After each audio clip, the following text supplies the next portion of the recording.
everybody. Thank you so much for attending the Inspirational Speaker event. So Sam is the head of College of Accountancy, Finance, Economics. Sam is going to introduce this event. Very briefly, you'll be pleased to know. First of all, I'd like to thank WEN and Maria for organising this and bringing everybody together. There is a patron coming at some point. At 6 o'clock? Yeah, there you go. So even providing patron. I know that's what some of you are here for, really. I'd also like to welcome and thank our speakers today. So we have Ariane, who is from, and I'm going to read it because it's behind me anyway. Ariane from Capital Economics, so welcome and thank you for giving up your time today. Megan, who's coming to us from Ofgem, welcome and thank you for coming today. And finally, Rosie from Oxford Economics. This should be a really interesting talk. I've never actually met economists that work in industry. The only economists I've ever met work in higher education. So this should be really inspirational, actually. And don't any of the finance people in the room think about a different direction to go in. Who knows? Welcome. The College of Accounting, Finance and Economics has a small but unique economics area within it. It's very active in the education space and really supports our students, I hope you will find, in searching for those careers, which are not always immediately obvious when you go into the field of economics. So hopefully this will also give you some really good inspiration of moving forward. And I look forward to sharing the talks and finding out a bit more about it. So I'm not going to keep you any longer. I just want to say have a lovely evening, afternoon, evening. Please network and talk and just get to know each other afterwards. I'm sure there's some time on there for you to do all of that. I hope you don't mind being hosted by our students. Hopefully they will have some really interesting and pertinent questions for you as you go through. Okay, I'm going to hand over to Maria.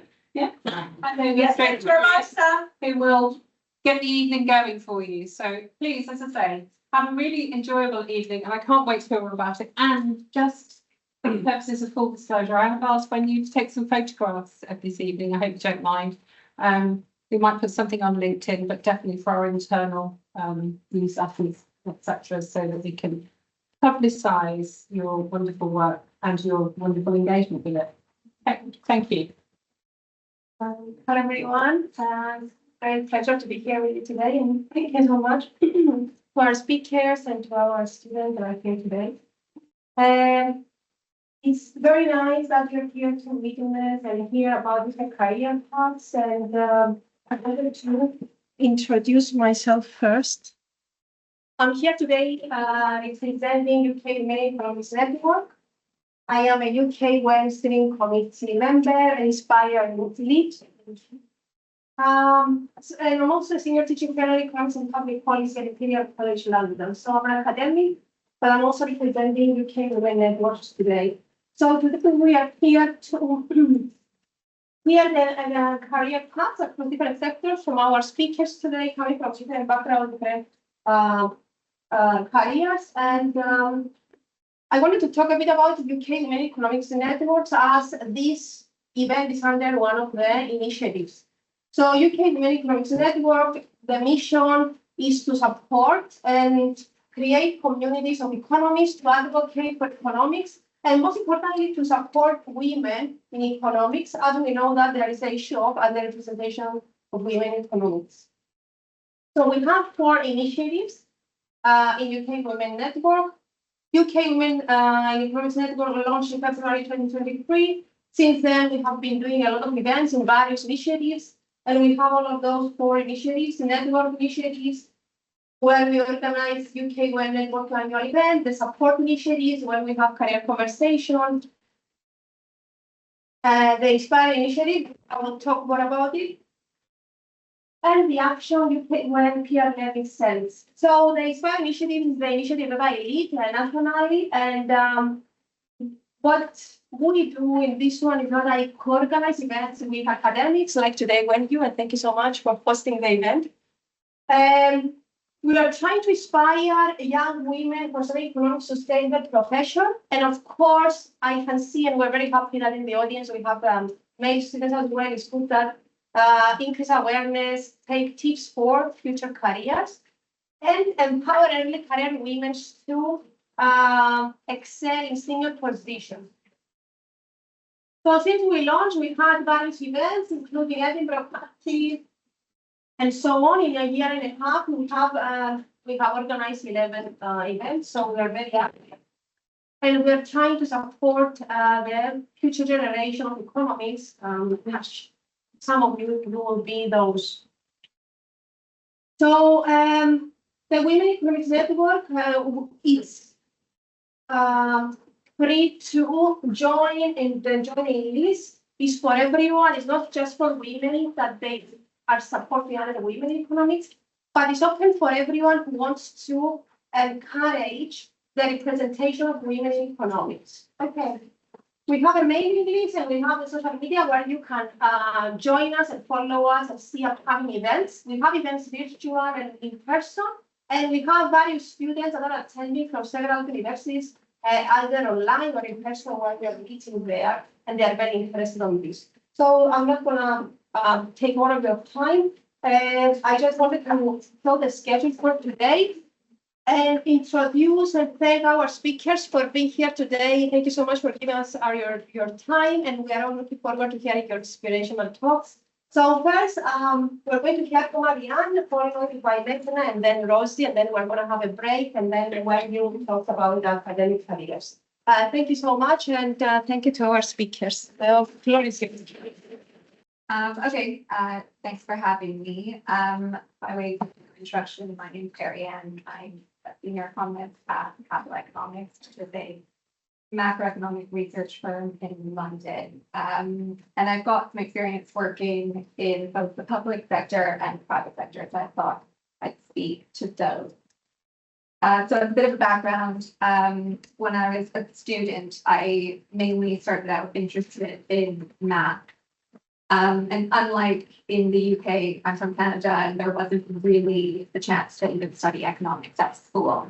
So I thought, how can I still pursue something that's kind of quantitative, but potentially not just a math professor or something purely mathematical.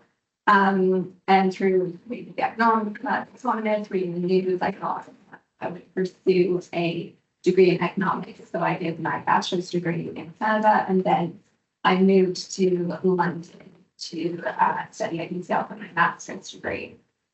Since then, I've nearly worked for a decade as a macroeconomist in London, and it's really covered a lot of different roles, but usually it's been forecasting kind of global macroeconomic trends. So I started off working covering emerging markets, the Eurozone, and more recently I'm kind of covering this global overview service at my current role.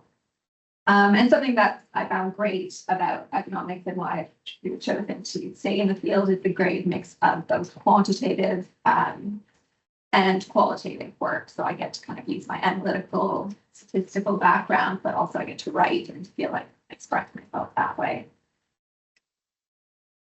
So I first started working in the public sector. I joined the Bank of England as part of the graduate scheme. And I spent about 4 years there working as an economist. So the entire time I worked in the directorate called the International Directorate, which is essentially the team responsible for covering the outlooks for the rest of the world and how that would impact the UK and why the governors at the Bank of England should take that into consideration with their various policy decisions. So it was a really great role in the sense that I got to support both the Monetary Policy Committee, so that's the group of governors that set interest rates, also the Financial Policy Committee, so looking at kind of financial stability risk. And part of the International Directorate's role was also briefing governors at their international meetings. So they were going to the IMF to speak to other central bank governors or senior figures, we would often brief them for some of kind of the global themes that would be discussed at those meetings. We were also responsible for forecasting kind of the main macroeconomic variables, so inflation, GDP growth, interest rates, which I'm sure you're all familiar with. And I started on the emerging markets team, so that was covering basically the vast majority of the world, and kind of how policy decisions there might impact the outlook in the UK. And then later I moved on to the team that did the same for the Eurozone.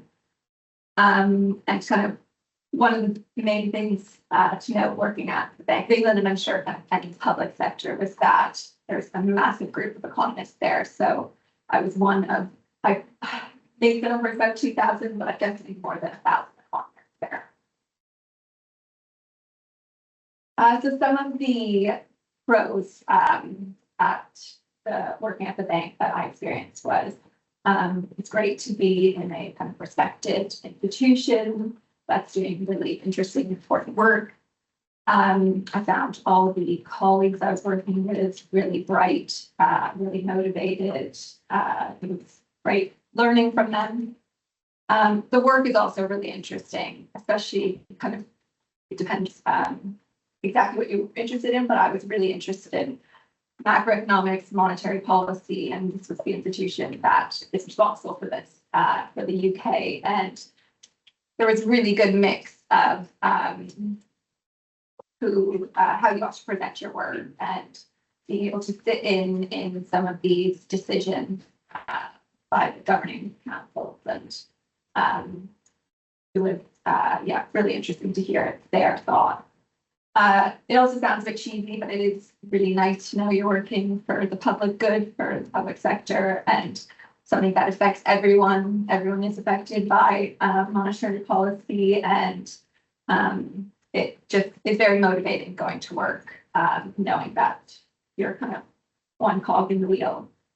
Another great thing was there was good work-life balance, which is something sometimes you might have to think about as an economist, particularly for if you're going to the public sector or some parts of the private sector, which does demand a lot more of your time and can be very competitive.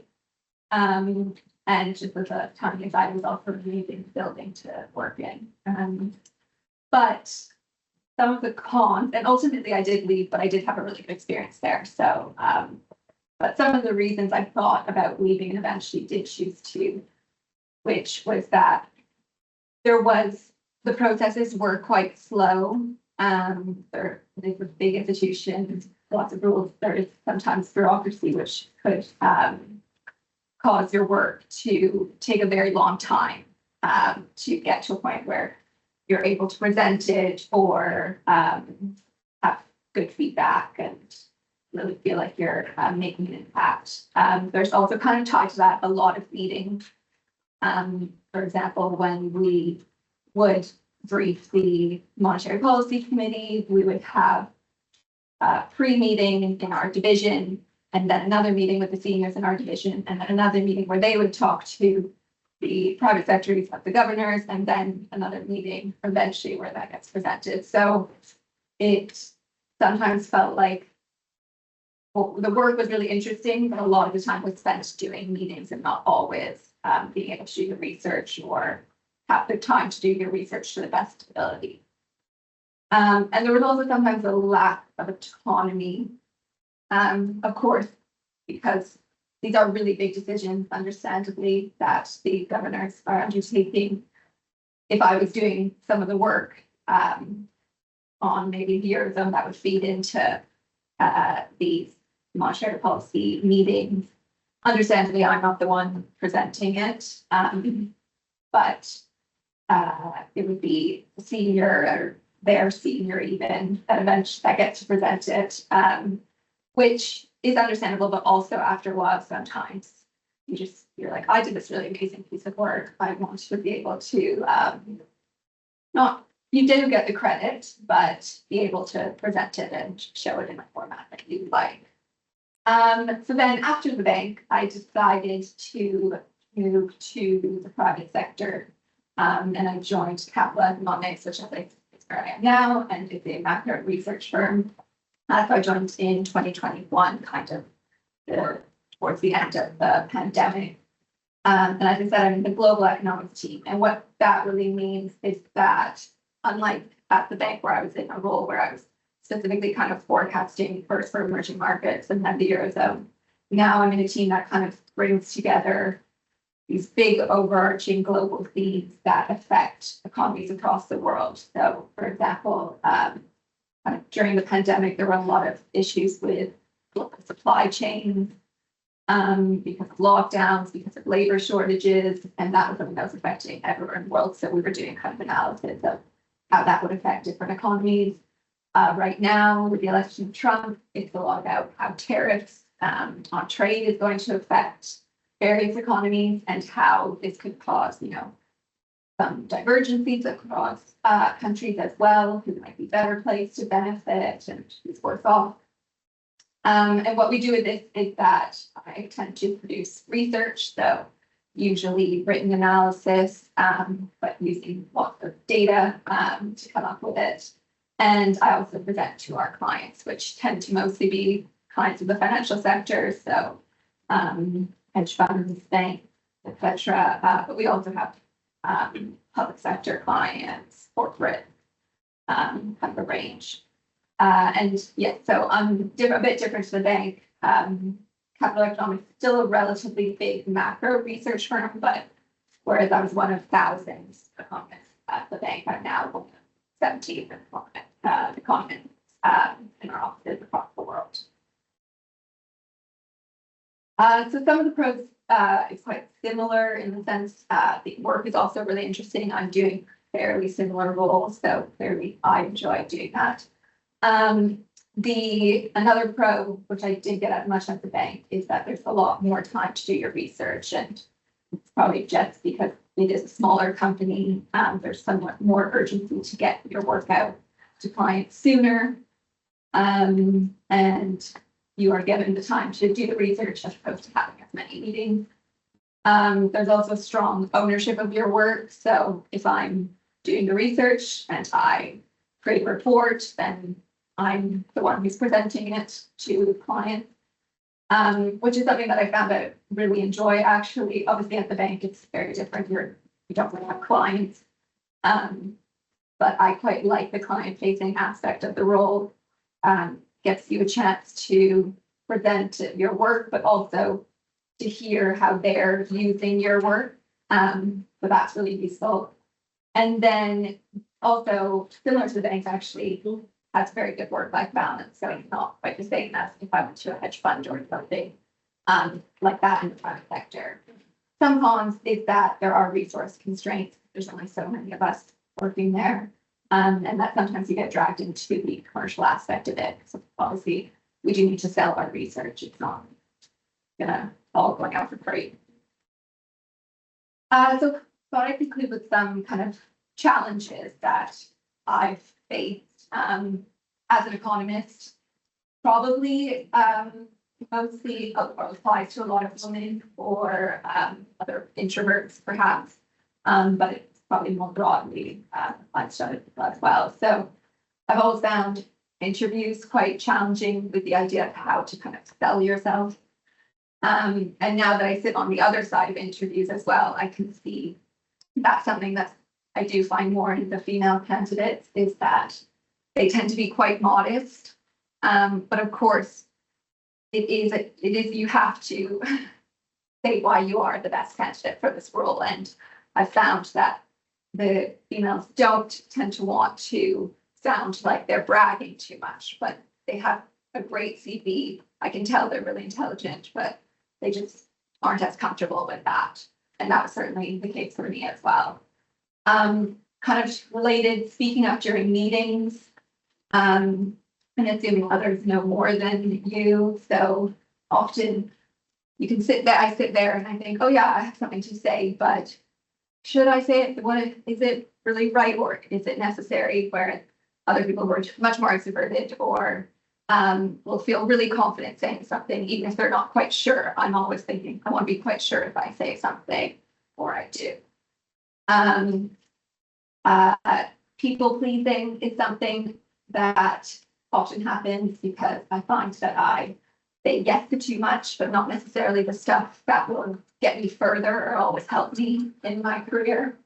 And this kind of ties in with the lack of visibility, which I've heard a lot, both at my role at the bank and at my current role is sometimes that, you know, you do great work, everything you do is great, but you're not as visible in the organization, which really means, again, you're not making it so obvious all the amazing work you're doing. You're not talking about it all the time. You're not raising your hand as much.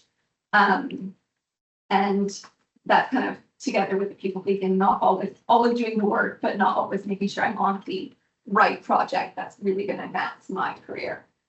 Another challenge that all my friends as well in economics have faced is many times you will be the only woman in the room. This happens a lot at the client meetings I attend or conferences, also within the organization a lot of times, especially with seniors.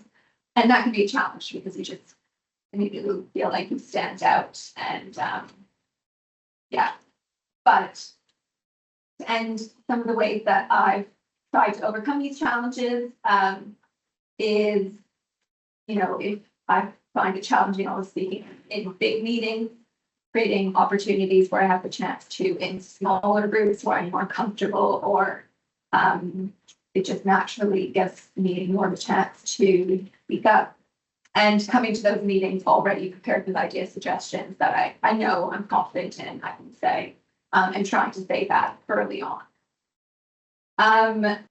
Definitely I've tried to get a lot of practice in areas that I naturally feel like I struggle with more. So, you know, didn't always really enjoy public speaking, or the idea of client presentations, but you just, the more you do it, the more it becomes natural and you don't really have this sense of, oh, I don't belong anymore. And then kind of tying to the people pleasing aspect, I've learned to say no when necessary, not all the time. Of course, if your manager's asking you to do things, you can't just say no, but, you know, trying to say, sometimes I actually don't have that much time for that. Is this work I'm doing, I really think is a priority and it's a really good research project. So if I finish that, I'm happy to take on, but is there anyone else that can do it? And by doing that, I've found I can actually work on these projects that will get me more visibility and help with all that, as opposed to sometimes just saying yes to all the tasks that need to be done, just because they know I'll always say yes. So that's kind of taking ownership of the work I really want to be involved in. Of course, also finding people that you can talk to about for advice, or if you're struggling, so asking your manager or some seniors for help when you need it. And then finally, the last thing I've learned, and I think definitely applies, is that sometimes you just need to take your confidence. Even if you're going to a meeting, and especially if you feel like I'm the only female in the room, do I really belong? You just tell yourself, yes, you do, because at the end of the day, I've definitely found that I'm my worst critic. I'm sure you are all as well. So if you're criticizing yourself or you're thinking, oh, you know, I don't think I have that much to contribute, I'm not going to be amazing. You are the only one that other people want. So you have people will believe you. So that's what I had, but I will take questions in the question and answer. Thank you so much.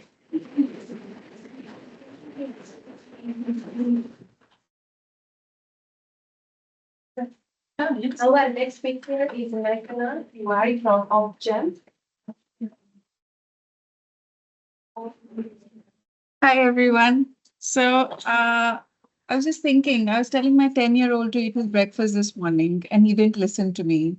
And here I am giving you all lessons on what to learn from me. So, you know, just take it with a pinch of salt. I don't have slides, but let me start by introducing myself. So I'm the Deputy Director of Analysis for Ofgem. How many of you have heard of Ofgem? Amazing. So you can explain to the others what it is. So like in this country and in a lot of other countries, for every regulator, for every sector, there's a sectoral regulator. So somebody, a public sector body that sets the rules for how are you going to play the game. So you've got Bank of England, you've got the FCA, the Financial Conduct Authority. Similarly, Ofgem, or the Office of Gas and Electricity Markets, is the regulator for energy markets in this country. And we sort of lay down the rules in terms of the companies that operate in the sector, what are the rules that they have to follow. We are accountable for monitoring the market. We are responsible for consumer outcomes. We are responsible for innovation, investment, and net zero. So it's quite a huge set of things that the regulator does. And I guess before I get to say what is it that I do there, it's also important to understand that regulators exist because they are a public interest body. As most of you would know, is fundamental economics that if you leave things to market forces, they are incentivized to behave certain ways, right? And every now and then you get to a stage where the market is not incentivized to do the right thing. And that usually shows in the way of how innovation may not be happening in the market, or certain people who have protected characteristics may not be seeing the kind of outcomes you want them to see. And that's why regulators exist. They exist to fix market failures. In that context, my job in Ofgem is to run the analysis function. So every regulator hires a lot of analysts, a lot of economists, a lot of people with finance and accounting background. And my job is sort of to look across that profession and also produce lots of interesting reports. And to be honest, I don't get to do the detailed work as much because I'm at a more senior level, but I am on the hook for if things are not going right or wrong. I'm also responsible for the management of the profession. So we've got lots of grades. We get graduates to come into the organization, either through civil service, direct recruitment, or through our own recruitment, right up to sort of more senior level appointments. And so there's a lot of diversity in Ofgem in terms of technical skills. And I think in the last couple of years, our gender diversity has also improved. So that's sort of my universe of Ofgem and what I do in it. But I thought I'm going to structure this talk around the things that I learned. And I wish sometimes if I was back in university, people had said those things to me. So I hope you find some, if not all of it, helpful. So how did I become an economist? I genuinely didn't have a plan. I just went by what was the subject that interested me the most. And so quite early on, I guess unlike you, quite early on, I got into economics because I was just naturally interested in the subject of economics. And I think from there, it became a little bit about following my interest. I come from a family where we had the opportunity of living in different parts of the world. And I think what that does is that it really, in my case, it really instilled a sense of understanding public interest. There's a lot of conversation in our living room around politics, economics, lots of different things. And I think I sort of became the economist who wanted to do well in terms of public interest. And I think that really shaped what I wanted to do. And so I then did a degree in competition economics and public policy because I found those aspects of economics quite fascinating. So bear in mind, till this point, I didn't know how that I translate that into a job. All I knew was I'm going to choose something that I enjoy doing. And usually that's a really good way I've seen across with my friends and others, which really works quite well. You sort of don't reject until you try. So while you're in university, do go out and do try and sit in those interesting classes that catch your attention, because I'm quite sure you'll come across something that you can either help to shape your view as a person or your technical skills as an economist or an analyst. So certainly do that. That I would say that's lesson one. And then I started my career in sort of developmental finance. So now this is an interesting field of economics that looks particularly at sort of macro level policies and evaluations. So I got quite into sort of how do you look at countries like Sri Lanka, India, or sort of Mauritius, and think about how they could adopt more green energy projects. And genuinely, I was, as a fresh analyst, what you're really doing is not learning the technical skills, but also understanding the big picture of what those projects are really about. And that led me to my next job, which was sort of doing financial economics and looking at monetary policy in India, actually. So I worked in the equivalent of Bank of England in India, which is the Reserve Bank of India. And I was a financial economist who looked across what is happening with the economy, And we produced lots of interesting reports. So again, it was just the pathway of finding, I guess the guiding principle was I just wanted to get lots of experience as a in the field of public interest. And that sort of really helped me find my next job opportunity. The second thing I'd say, and a very important lesson that I learned through a lot of mistakes, to be honest, is the importance of networking. I was extremely shy as a student. I really struggled to sort of network. I was usually the person who avoided events like these. And actually, the reason I got my job in Ofgem was because I reluctantly went to a networking event. And somebody spoke to me and thought I was very interesting and said to me, do you want to try for these energy economist jobs? So really, I'd say do try to be there, just do network, do listen to people. You may not like all of it, but I promise you, you will discover some very interesting things about yourself. So certainly, I'd say really think about networking, speaking to people, and you never know where your next opportunity might come from.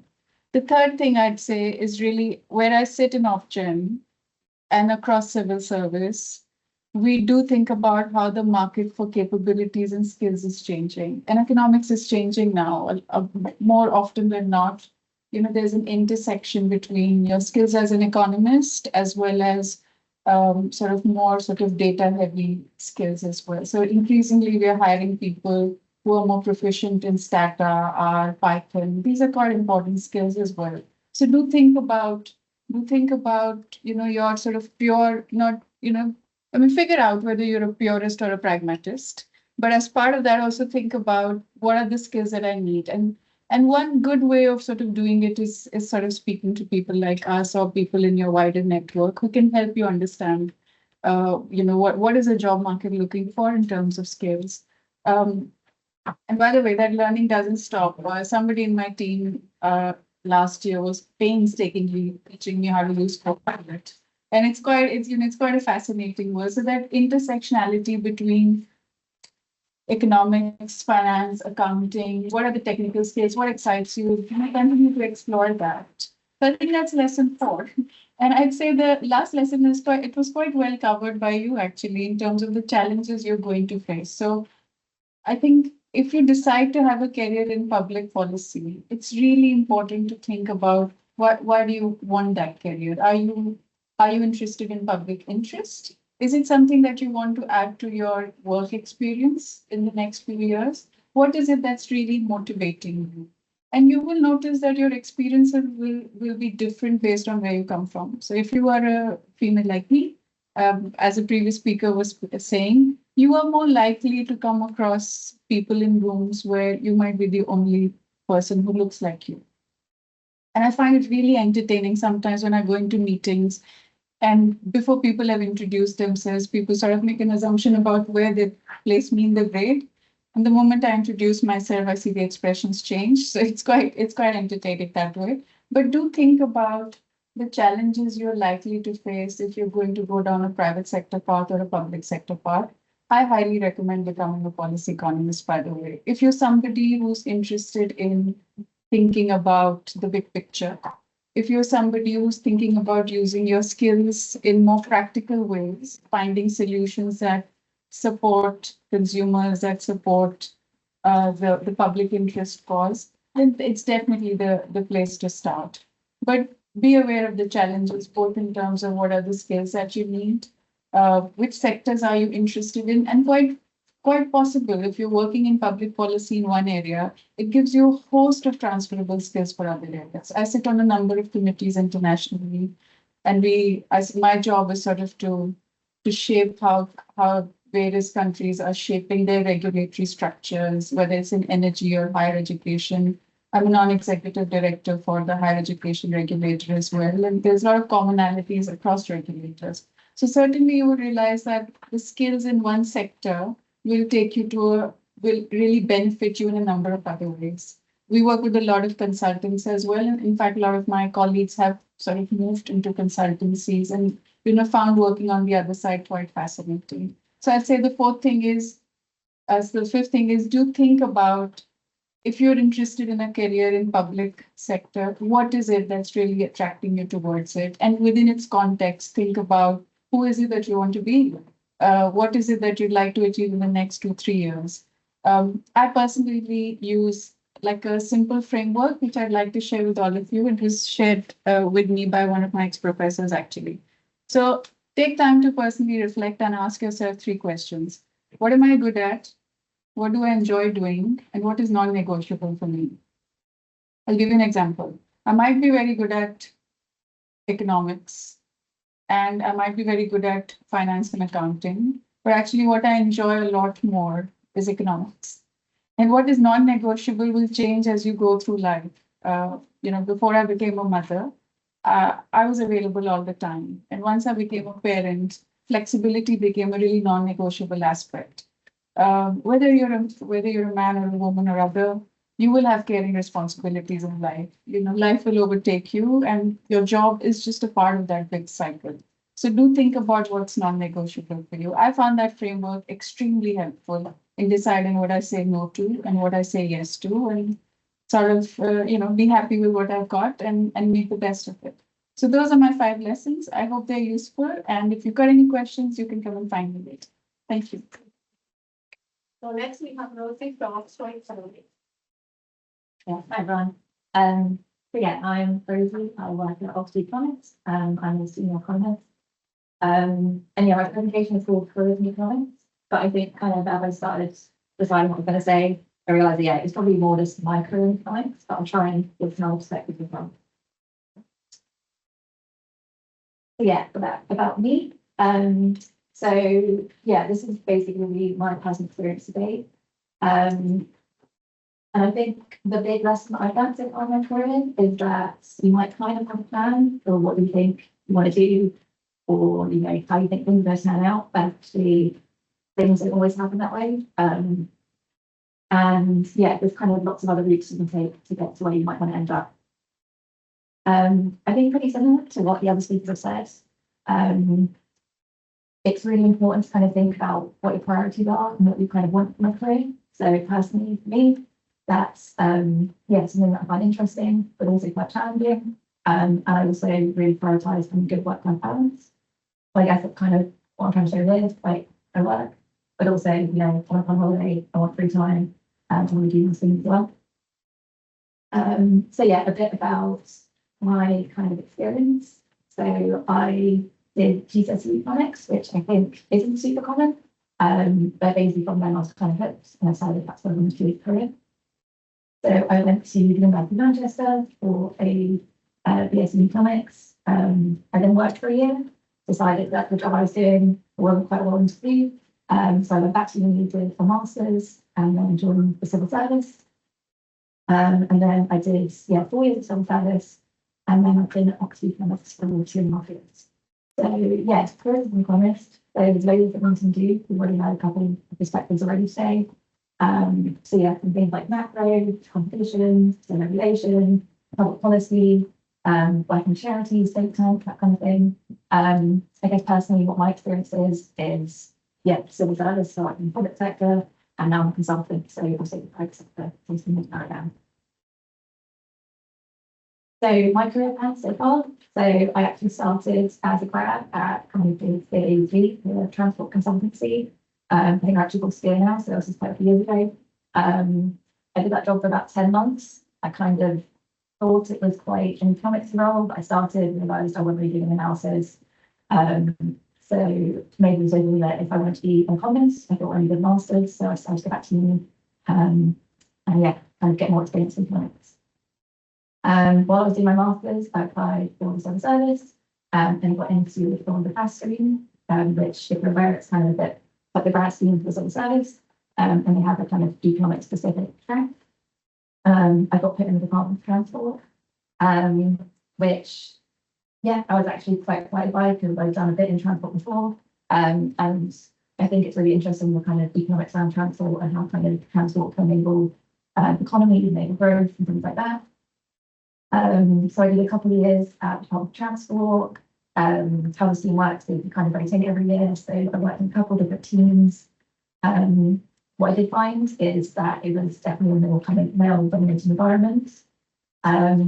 But despite that, all my colleagues were really lovely. a lot of people worked there, worked there for 20 years, knew everything there was to know about roads and trains, and, had a favourite motorway, had a favourite train, that kind of thing. But yeah, I really, really enjoyed it. My work was great, really wonderful. And yeah, so I did a couple of roles. My first one was kind of the central analysis team. So we kind of set how the rest of the department should do economics. And then my second year, I worked on business cases for grad schemes. And that's how I ended up at HS2 Limited. So I think most people are probably aware of HS2, especially in Birmingham. But yeah, that's the high speed rail link that they're building at the moment between, when I started this job, it was between London and Manchester, but now I think it's just London to Birmingham. So that was just a secondment from the civil service. There was also promotion at the time, so it was quite a big step up. So I kind of went from, doing 2 years of different jobs to suddenly kind of leading analysis for this kind of billion pound project. So yeah, that was quite intimidating, but I think I had a really supportive manager and a support team. And I think kind of similar to what the other speaker says, I didn't know what I was doing, but I was quite good at business case analysis. I just needed to kind of exude that confidence and believe in myself a bit more. So yeah, spent 2 years there and worked on a couple of different business cases, which I think was really satisfying to kind of know that the work I was doing was kind of quite important and it was going somewhere. Because all the business cases had to go to Parliament to kind of get the scheme to be either approved or not approved, which ended up being for part of my work. But yeah, at the end of the 2 years, I kind of decided that I maybe didn't want to do transport anymore. I'd done kind of 5 years of it. So yeah, I decided to take a bit of a leap and leave the civil service and ended up at Economics. So yeah, Economics, a bit more about us. So I think we're a company of about 600 people these days. I think about 20 countries around the world. Most people are in London though. We do have an Oxford office, but there's less people there. And we have about 350 economists, basically given for economists. I was initially quite kind of nervous about moving from the civil service to consultancy. I didn't really know what that'd be like, but actually, I think because I've only ever worked alongside economists, I think obviously economics felt pretty similar. Because again, everyone was really passionate about what they do, really intelligent, really interested. So yeah, I think that was really important for me. On to some of this already. So yeah, what do we do at Economics? So consultants, we kind of have two halves of the business. So I'm in consulting, and we kind of will answer client-specific questions. So it might be what's the impact of this change on our business? What is our economic impact? That's what I work on. It's more kind of specific questions. We'll do some analysis, writing a report. Then on the other side, we have subscription, which is a bit different. So this is more kind of macro forecasting. So they kind of create these data sets, which we then sell to clients and we subscribe to so they can access these data. And that can be things like forecasting different variables, the short, medium, and long term, forecasting scenarios. So examples of that, things like we have like environmental scenarios, if the temperature increases by X degrees, what does that mean for the economy? Also, other things around kind of political. So we have forecasts around what happened with Trump came in. And as well as that, we kind of have research briefings. So people who work on both sides will, write articles about what's going on in the world, how economics fit in different countries, different policies. Yeah, a bit more about what I do. So I work in economic impact analysis. So we kind of work across different sectors, different companies, and look at kind of social, environmental, and economic impacts. And we have a kind of pretty standard framework that we use, which is looking at the kind of direct, indirect, and induced impacts. And what that means is, a client will come to us and say, I want to know what my economic impact is. So the direct impact is, your employees this many people, make this GDP contribution to the country or to the world. we then look at the indirect, and that's kind of reducing supply chain analysis to look at, okay, this company in the sector spend this much money in all these other sectors, how does that then flow through the economy, and kind of how much GDP and employment does that generate? And then finally, we look at the increased impact, and that's kind of these company sectors employ people, pay them wages, those employees then spend wages in the economy, and what impact would that have? So it's kind of like the multiplier effect of the company. So yeah, I basically, when I joined the Economics, my kind of main thing I said to my current manager is that I really didn't want to work in transport anymore. I was kind of done with it. I wanted to work across different sectors, different people. And he was like, yeah, definitely, we can make sure we do that. So I think this is just like the last 6 months or so, we kind of arranged the clients I'm working with. So Reckitt, not sure if I'm familiar, but they're kind of a consumer goods company, and it's like Dettol and Finish, and Strepsils and things like that. Recently, well, working on their actually product this Coming Circle, and they're a bank that loans to small and medium enterprises. That's a really interesting project, and looking at the impact of their loans. I recently did a project for the European Tire and Rubber Manufacturers Association, which is a bit of a niche one, but I learned loads about tires and what their product impact was. That was really interesting. And then, yeah, Sky I found some work for, and then we also just did a study for the World Burn Alliance. So that would make a big impact on the world. And again, really interesting. A lot of range. Yes, so I thought I'd just do a little plug as well for our careers programs. So I guess if anyone is interested in it, you should check our website. And yeah, we have a placement program, a graduate program. So yeah, if anyone who's kind of studying economics, I've been helping with apply. Really interesting, and they for placement students and grads all out of it. And then yeah, a bit more about the company. So I think in terms of kind of diversity and inclusion, I think that's something that, you know, both when I was in civil service and in my current role, I think it's something that people are always trying to improve. So obviously economics, we have a women's class network, and that's actually why I'm here today, because it's kind of part of the outreach to universities that we do. But we also kind of have events, socials, kind of, you know, sessions where we have female speakers in, or kind of workshops, and we discuss certain issues. And we keep it very open and we still welcome. I think this is a really, good way to kind of encourage the conversations and try and bring more women into economics. And yeah, I guess the last thing I kind of wanted to say was just, I guess throughout my career, I've kind of, similar to what the other women said, quite often might not been like the only woman in the room, or maybe I've been in teams where there's very few women. But I would say for any women who do economics, that shouldn't kind of dismount anyone, because I also always work with really lovely people, and people are very encouraging and supportive. It's just sad that for some reason not as many women do economics. That I really recommend what people do. Keep doing. So now we are having a 10-minute break, and then we're going to be back with you. All right, so I start. So the last speaker is me. I'm the first speaker. Majority of you know me. You know, I teach economics students. So I teach level 4 economics modules, the level 6 economics modules. And thank you for all the accounting finance students to come as well.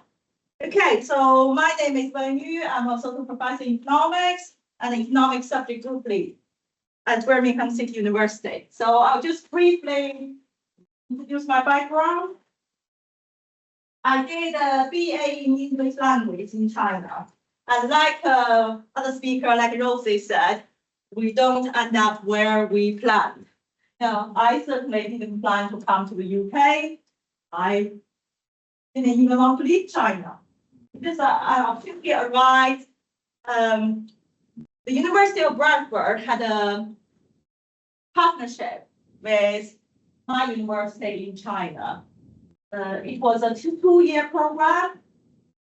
So come to the University of Bradford to do 1 year undergraduate economics course and 1 year master economic course, and then I can get a master degree. So I came here.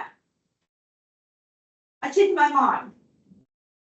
I didn't understand any economics, so I didn't want to do just 1 year undergraduate economics. I wanted to learn properly. So I changed my mind. I did BSc in economics 3 years from the very beginning, level 4, level 5, level 6.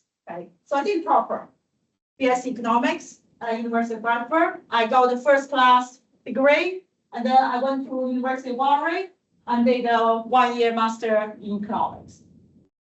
After that, University of Bradford offered me like funding, scholarship to do PhD. So I went back to University of Bradford and did my PhD degree there. But while I was doing my PhD degree, I also did a postgraduate certificate in higher education. It's just teaching qualification in higher education. Okay, so that's my education background. My career. So at the end of my PhD, before I finished my PhD, I got a job as a lecturer, senior lecturer in economics at Nottingham Trent University. So I worked there for 11 years. During that time, I was course leader for BA Business Management Economics and course leader for Doctor of Business Administration. Doctor of Business Administration is a doctor level degree for senior managers in the companies. So they do the senior managers, they do a full-time job and do a part-time doctor degree. So I was a course leader. So course leader for 4 years for undergraduate course and 4 years as DBA course leader. During those time, and then I moved to Birmingham City University about 2.5 years ago. So I've been here for 2.5 years as a associate professor in economics and economics subject group. So during my time at Nottingham Trent University and Birmingham City University, I was external examiner. This is not full-time job, just an external examiner at TESA University. Currently, I'm external examiner at University of Westminster. Okay, things I enjoyed in my career. Okay, innovative teaching methods, such as playing games, to make teaching interactive and fun. The last semester, I played with my level 6 students international trade game. Okay, I divided them into different countries, poor countries, rich countries, middle income countries. I let them produce shapes, circles, triangles, etc. I let them trade with me. I'm the international trader. So the team that won the most money is the winner. So we had great fun. People cheated, people collaborated. 2 countries made an alliance, so it was great fun. So that's what I enjoy. Other things, course improvement. I like to improve the courses, the modules, student satisfaction, employability, to see student progress, success, to see students achieve great things. So many of our economics alumni, they work at high-profile companies like Goldman Sachs, HSBC, there's government economic service, a wide range of private public sectors. So when I see my students' success, I get great job satisfaction. Other things I enjoyed, mentoring and lab managing like junior academic staff. Okay, so for example, I mentored about 30, 40 hourly paid lecturers to see them progress, to find permanent jobs or full-time jobs, etc. To see them improve their teaching, their research. So I really enjoy that. And also I help the academic staff to achieve HEA fellowship. HEA is a higher education academy. So HEA fellowship, HEA senior fellowship, etc. Other things I enjoyed, publishing journal papers. I haven't published many, so the progress is slow. Maybe 1 paper a year, or 1 paper every 2 years, but I enjoy doing that. Supervising PhD students. And it's another one I enjoy. To see our PhD students, get their PhD degrees. One of my PhD students, Joseph, you come back. So he recently passed his Viva PhD examination. He recently passed his Viva with minor questions. And also, I enjoy seeing my PhD students becoming my colleague. So some of I'm just talking about you, Joseph. See? So this is my PhD student who recently passed his PhD exam Viva with minor questions. And also, seeing my PhD students becoming my colleague. So that makes me feel very old, but it's a great achievement. My student became my colleague. There are challenges, because in the last 20 years I've been here, I think I've been here more than 20 years in the UK. I experienced many challenges. First challenge, English language, as you know. I was born in China. I came here when I was about 20. So my English language is not perfect. Will never become perfect. I can keep improving it, but I'll always have a accent. I will never become perfect. So it's one of the challenges. Keeping momentum in research is hard. Like all other speakers mentioned, work-life balance. I have children. I have 2 children. I took maternity leave. My first child, I didn't take maternity leave at all. No maternity leave. But my second child, I took maternity leave. I took about 6 months, not long, 6 months maternity leave. But it's hard to keep the momentum in terms of research. During my maternity leave, I had to work. I had to work on papers, corrections. Otherwise, the paper won't be accepted. Otherwise, I'll lose the co-authors. The co-authors will never work with me. So, another challenge. Like Ariane mentioned earlier, saying yes too much. I feel hard to say no to people. So I just say yes and end up with lots of jobs, lots of responsibilities. Keep the balance among teaching, research, scholarship, leadership, and networking. I do all of them a little bit, but it's hard to find the balance. I like teaching. I like teaching the students, playing games with them, remembering all their names, many of my students here. Yeah, that's great.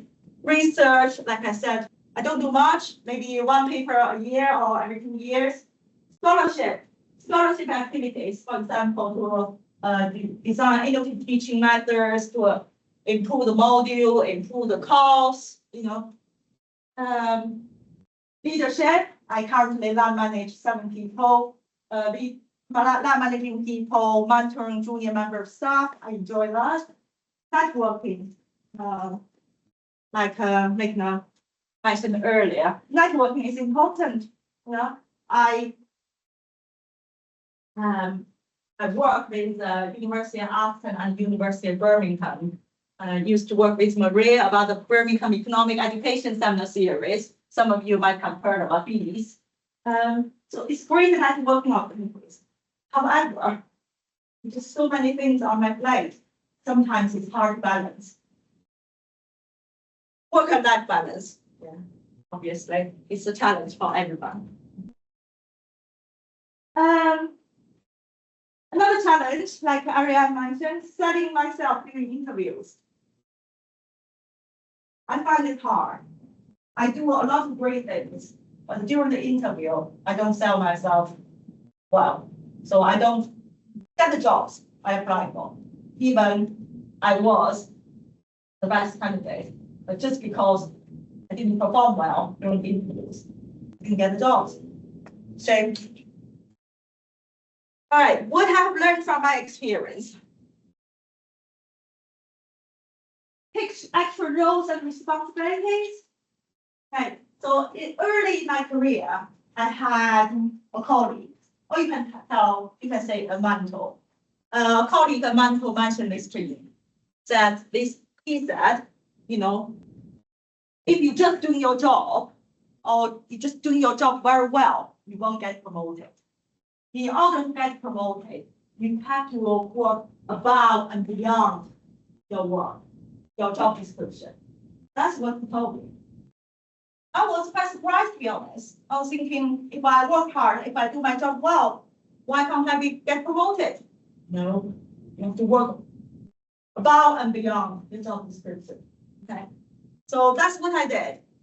So I take extra roles, responsibilities, like I mentioned to you. I took the course leader for undergraduate course. I took the course for 4 years. I took the course leader for DBA, Doctor of Business Administration, for another 4 years, 8 years. Okay. I really didn't get extra pay. Some of my colleagues asked me, say, oh, you know, you got the course leader role. Do you get extra pay? Do you get more money? Then no. And they were shocked. They look at me, they either thought I was lying or I was stupid. Okay? But why? Why do I pick the extra roles? I have to think of a long-term benefit. Okay? In the short term, there's no benefit, no extra pay, anything like that. But the long-term benefit is a good experience, good for your CV, and you will improve your skills as well. So you have to think of a long-term benefit. Be patient. Okay, that's what I learned. So the example I give you, 4 years undergraduate course leader, 4 years DBA course leader. I waited for 8 years to get promoted. After 8 years, I got promoted. It's a long time to work above and beyond your job description. But at the end of the 8 years, I got a job at Birmingham City University. I got promoted to be a social professor in economics. So it paid off in the end. But what I learned, I had to be patient. No short-term benefit. And be confident. So doing all these roles, you know, actual roles, actual responsibilities, also increase your confidence. Networking and improving visibility. So I mentioned earlier about that. Yeah. I think it happens to a lot of women. They work hard, but they don't sell themselves well. Okay. So it's about more visible. Okay.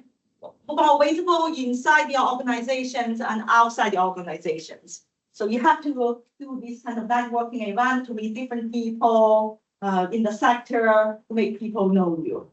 And make if you don't want to get promoted inside the organization, so you have to make the big bosses know you to show your work.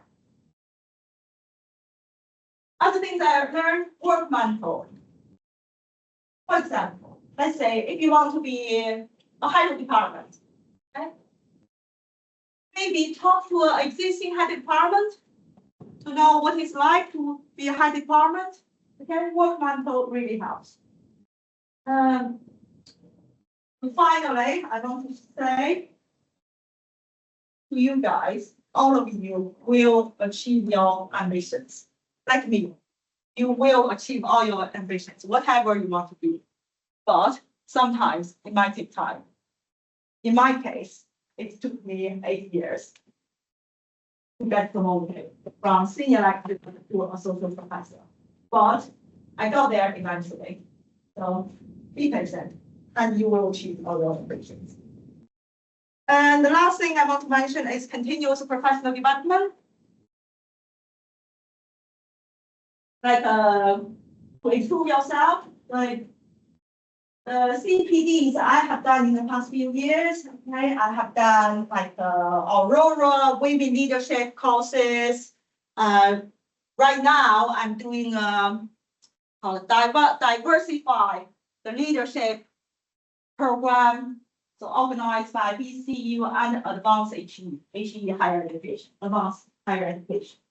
So, and also in April, I set up a